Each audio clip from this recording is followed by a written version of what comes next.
Guys, today this is just going to be a vlog. I was going to do a really formal video, but I don't know, I wasn't feeling it. I couldn't get the words out, I don't know. But I was watching YouTube the other day, like I frequently do during my downtime from working on the online tutoring business, and I did hear one of my favorite YouTubers say, she said, how did she word it? She said, be a person who looks for solutions. And the reason she said that was because she was mentioning a lot of negative comments she had gotten on another video. That quote really stuck in my head because I thought that is exactly what literally everybody needs to hear. When we're all young or we're going through something new, we feel insecure, so we tend to not want to try that hard to look for the solution to something. I remember being a student in a geometry class and I didn't want to ask for help. I didn't want to stay after school. I didn't want to come in early for help because it just simply was horrible. It just wasn't fun to me because I thought I wasn't a math person, which that was a myth, by the way. Nobody is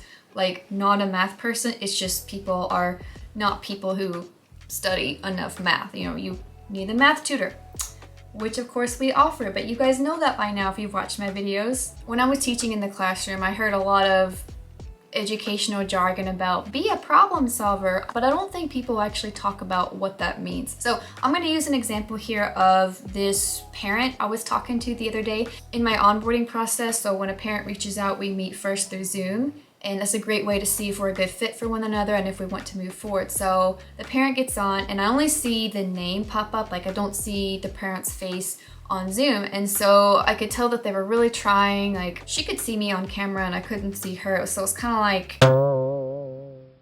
of like a weird little moment, like, oh, do you need help? After about, I don't know, 30 seconds or more of her trying to figure out the Zoom camera, I wanted to alleviate her stress and just say, hey, don't worry about it, we'll just talk. But she was pretty persistent. She's like, no, don't worry, I'll get it, I'll figure it out, I'll get it. So what did she do? She got on her phone and was able to meet with me that way. And I was actually impressed because I was giving her all these out. I'm like, hey, don't worry about it, we can just talk over the phone, it's fine. I almost was like giving up for her in a way. That was her own really normal, really simple way to problem solve, was just, oh, don't worry, here, I'll figure it out. I'm sure if she had kept on trying and it didn't work, we would have just talked like with voice, or with me, with her being able to see me and me not being able to see her. By the way, guys, if you love inspirational online tutoring videos, or if you want to hear more about Michael Clay Thompson curriculum or the math tutoring that we also offer here at PEZ Tutoring, just hit the subscribe button and do it anyway, even if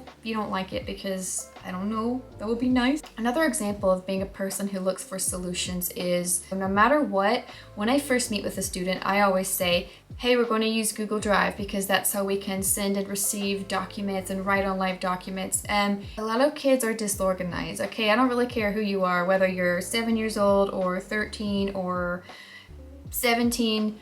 Most students aren't really organized yet, especially when it comes to technology. Is it always fun to have to tell, hey, go here, click here, move this, do this? No, it does take up more time. We don't always get right into the nitty-gritty of the reading or literature or vocabulary because first and foremost, we have to prevent future problems from happening. And so that means setting up a Google Drive, setting up a shared homework doc so that students and parents can see. And I mean, that might not sound that exciting, but honestly, I made a whole lot of mistakes, a whole lot of organizational mistakes when I first started the business and when I first started working with students, simply because I didn't really know how it was going to go.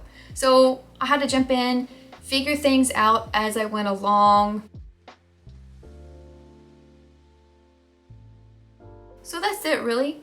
Do you want to be a person who actually solves problems? I know we shouldn't care all the time about what people think of us, but I would like to think that when someone says your name or they see your name written down, they immediately think positive things. Like, there's a person who does things. There's a person who tries hard no matter what. There is a person who gets results. That could be for any age. Because if you're a person who's looked at in that positive light, you're going to be recommended, you're going to be looked upon with favor, and therefore other opportunities are going to come your way.